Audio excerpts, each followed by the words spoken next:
Kapoor YouTube channel में आपका स्वागत है। मैं एस्ट्रोलॉजर कपूर, वैदिक एस्ट्रोलॉजर हूँ।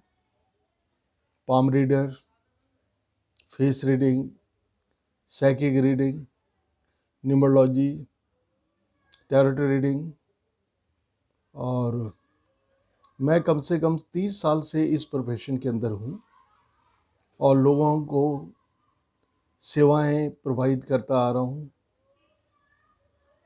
भले वो देश हो या दुनिया की किसी भी कंट्री में, क्योंकि मेरी जो प्रेडिक्शन है दुनिया की हर कंट्री में जाती है।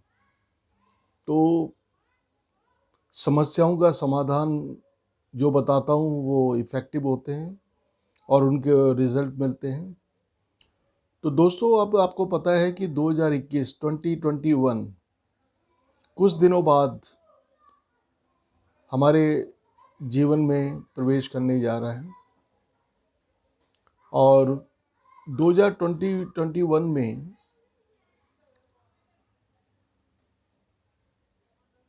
क्या होगा, क्या नहीं होगा, ये बहुत ज़्यादा इम्पॉर्टेंट है।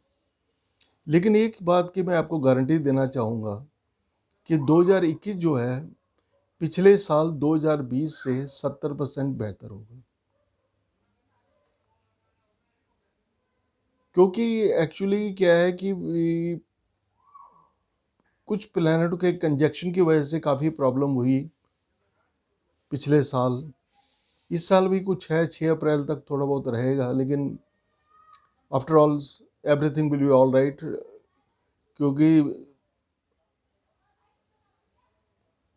क्योंकि अगर आप अपनी कुंडली का विश्लेषण करवाना चाहते हैं, या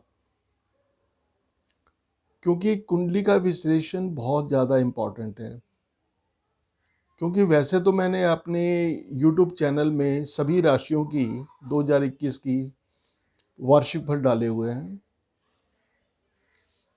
वो जन्म राशि के हिसाब से है, जो आपके जन्म के समय जो राशि बनती है उसके हिसाब से उसकी प्रेडिक्शन बनेगी।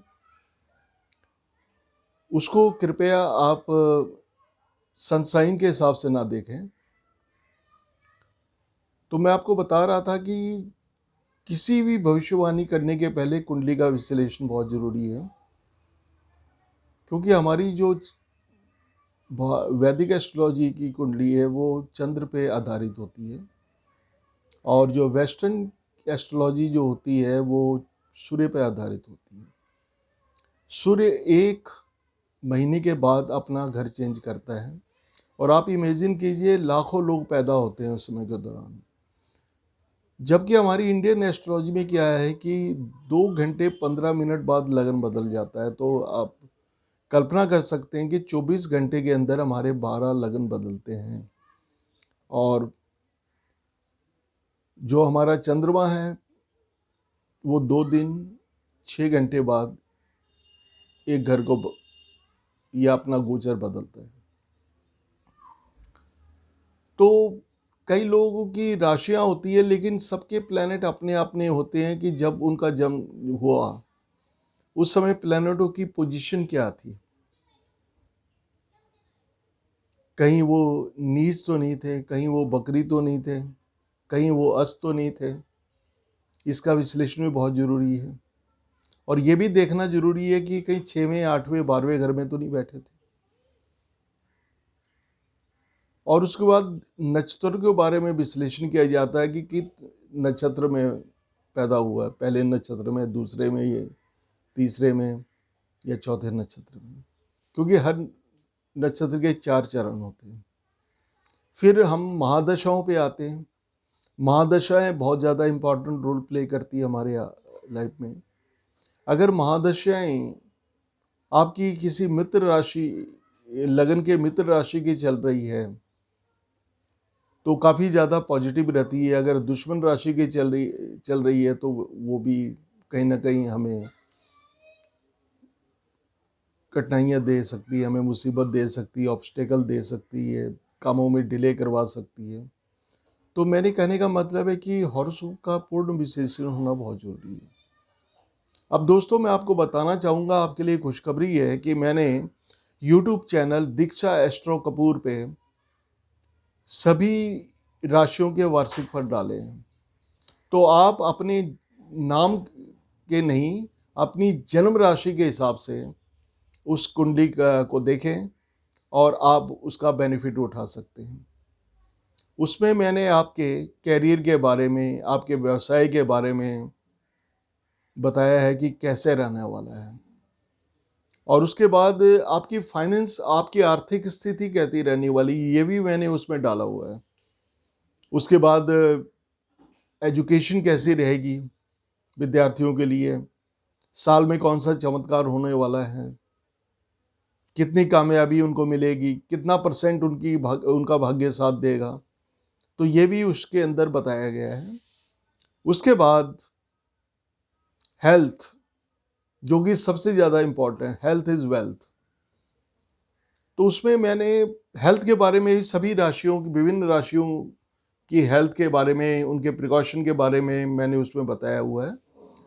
तो प्लीज़ आप उसको पढ़ें और उसका बेनिफिट उठाने की कोशिश करें। उसके बाद आ जाता है सबसे इम्पॉर्टेंट, हमारी फैमिली लाइफ। हमारी फैमिली लाइफ कैसी रहने वाली है, मियाँ बीवी के लिए के अंदर हमारा दाम्पत्य जीवन कैसे रहने वाला, मधुरता रहेगी, कटुता रहेगी, अगर कटुता बनती है तो उसके लिए क्या करें जिसकी वजह से आपको कोई प्रॉब्लम ना हो। और उसके साथ साथ प्रेम संबंध, प्रेमी प्रेमिकाओं के लिए भी बहुत ज़बरदस्त मैंने उसमें प्रेडिक्शन की है कि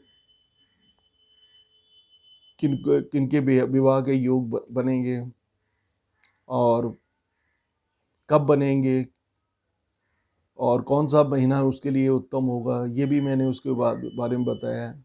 उसके बाद उपाय क्या करने चाहिए, मैंने उपाय के बारे में भी बताया है कि हर राशि के अलग अलग उपाय हैं। इवन स्टोन्स के बारे में मैंने बताया है कि हर राशि के लिए अलग अलग स्टोन होते हैं, और हर राशि की समस्याएं अलग अलग हैं, हर राशि की प्रॉब्लम अलग अलग है। तो हर समाधान हेतु आप मुझसे संपर्क कर सकते हैं। और ये भी मैंने बताया है कि कौन सी राशियां आपकी मित्र राशियां रहने वाली है, जो आपको आपका सहयोग कर सकती है, आपका साथ दे सकती है मुसीबत में। और उन राशियों से भी के बारे में बताया है जिनसे आपको बच कर रहना है, जो आपको कहीं ना कहीं नुकसान पहुंचा सकती है। तो दोस्तों मेरा ये आपसे रिक्वेस्ट है कि आप अगर मेरे बारे में डिटेल जानना चाहते हैं तो अगर आप YouTube मेरा लाइक करते हैं, सब्सक्राइब करते हैं, तो उसके डिस्क्रिप्शन बॉक्स में मेरी ईमेल, मेरा व्हाट्सअप नंबर, मेरी फेसबुक, मेरा मेरी वेबसाइट और इंस्टाग्राम वहाँ मेंशन है। वैसे भी मैं अब ये फेसबुक पे डालने जा रहा हूँ, तो उसके ऊपर मैं अपनी डिटेल्स भी मेंशन कर दूंगा, ताकि आपको मुझे संपर्क करने में अ, कोई कठिनाई ना हो, तो आप आसानी से मेरे साथ संपर्क कर सके दोस्तों। और consultation is available for all the problem, हर समस्या जीवन के हर क्षेत्र में, क्योंकि हमारे जीवन में कई क्षेत्र होते हैं, जैसे हमारी पर्सनालिटी, बॉडी, हेल्थ को ले लीजिए, फिर फाइनेंस, फिर भाई बहनों के साथ हमारे संबंध कैसे हैं, फिर माँ के साथ, हमारी प्रॉपर्टी कन्विंस के साथ, हमारे जीवन की खुशहाली के साथ, फिर हमारी संतान के साथ, हमारे एजुकेशन के साथ, हमारे फाइनेंस के साथ, हमारे इंटेलेक्चुअल के साथ, फिर उसके बाद दुश्मन, लिटिगेशन, कोर्ट केस, किसी तरह की लड़ाई झगड़ा, कर्जदारी हो जाना। फिर उसके बाद आ जाता है कि हमारा प्रेम संबंध, हमारी मैरिड लाइफ कैसी रहेगी, बिजनेसशिप में हमें पार्टनरशिप करनी चाहिए या नहीं करनी चाहिए, ये भी बहुत इम्पॉर्टेंट है। उसके बाद हेल्थ पॉइंट ऑफ व्यू से हमें क्या प्रिकॉशन लेना है, और भाग्य हमारा कितना साथ देगा, और भाग्यों को किस तरह बूस्टअप कर सकते हैं या उसको बढ़ा सकते हैं, उसके बारे में भी उसमें बताया गया है। प्रोफेशन, कैरियर, बिजनेस कैसा रहने वाला है, मान सम्मान में वृद्धि होगी, पिता की हेल्थ, पिता का स्वास्थ्य कैसा रहेगा, पिता के साथ कैसे संबंध रहेंगे। उसके बाद मैंने बताया है कि आपको किस तरह लाभ होगा, कितना लाभ होगा, कितना गेन्स होगा, कितना प्रॉफिट होगा। और उसके बाद मैंने बताया है कि ज़िंदगी में कितने खर्चे होंगे और कहाँ खर्चे होंगे, ट्रैवलिंग पे होंगे, एंजॉयमेंट पे होंगे या किसी मांगलिक कार्य पे होंगे। तो दोस्तों सारा कुछ मेंशन है, तो प्लीज़ आप मुझसे संपर्क कीजिए। I will be always at your service. मैं हमेशा में आपकी सेवा में हाजिर हूँ। Thank you very much. नमस्ते।